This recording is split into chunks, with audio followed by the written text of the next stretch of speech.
yaranmış vəziyyətlə əlaqədar olaraq birbaşa televiziya vasitəsilə sizə müraciət etmək məcburiyyətindəyəm.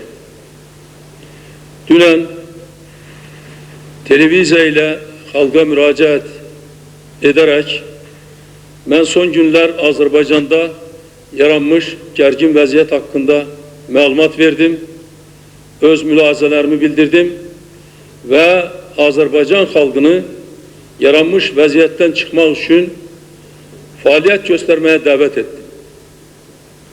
Dünənki mənim televiziya ilə çıxışımda o yaranmış vəziyyətdə Azərbaycanda gərginliyi törədən son hadisə haqqında mən geniş danışdım. Yəni, xüsusi təyinatlı polis dəstəsinin bir qrupunun Rövşən Cavadov və Mahir Cavadovun rəhbərliyi altında prokurorluğun binasını işgal etdiyi və orada törətdikləri cinayətlər haqqında mən danışdım və ondan sonra bu məsələnin sülh yolu ilə həll olunması barəsində sizə məlumat verdim. Və bildirdim ki, törədilən hərəkətlər nə qədər də qanuna zidd olmuş olsa da, biz yaranmış vəziyyəti sülh yolu ilə, danışıqlar yolu ilə həll etmək istəyirik. Yalnız sonraki saatlarda gələn məlumatlar onu göstərdi ki, bu belə də deyil. Çünki artıq bu 2 gün bundan qabaq baş vermiş bu hadisə ilə əlaqədar Bakı şəhərində və Azərbaycanın bir neçə məntəqələrində ayrı-ayrı qüvvələr baş qaldıraraq sabitliyi pozmağa çalışırlar. 2 saat bundan öncə xəbər gəldi ki, Gəncədə bir dəstə hərbi geyimli adamlar Gəncə şəhərinin icra hakimiyyətini zəbt ediblər, bəzi orada dövlət orqanlarını zəbt ediblər, aeroportu zəbt ediblər və öz hakimiyyətlərini qurmağa çalışırlar.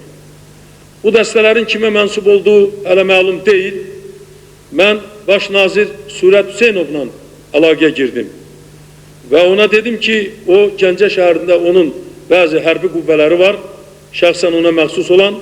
Bu məsələ nədir? Çünki oradan gələn məlumatlardan bildirildi ki, o bu işləri törədənlərin içərisində Sürət Hüseynova mənsub olan qüvvələrdən də var. Və o mənə bildirdi ki, o öz adamlarına göstəriş verib ki, onlarla əlaqəyə girib bu məsələni həll etsinlər və bu vəziyyəti aradan götürsünlər.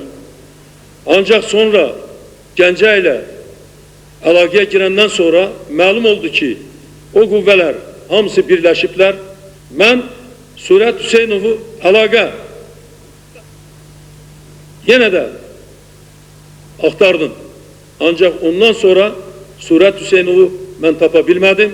Əziz Bakılılar, əziz Bakı vətəndaşları, kim Azərbaycanın müstəqilliyini, dövlətçiliyini bugün qorumaq istəyirsə, mən onu Azərbaycan Respublikasının prezident aparatının önünə dəvət edirəm. İndi bizim üçün çox həll edici məqamdır, həll edici dəqiqələrdir. Və kim doğrudan da Azərbaycana ürək yandırırsa, onlar bu həll edici dəqiqələrdə bizlə olmalıdırlar. Azərbaycanın müstəqil dövləti ilə olmalıdırlar. Ona görə də Azərbaycanın prezidentinin ətrafında toplaşmalıdırlar. Mən sizi buraya prezident aparatının qarşısına dəvət edirəm.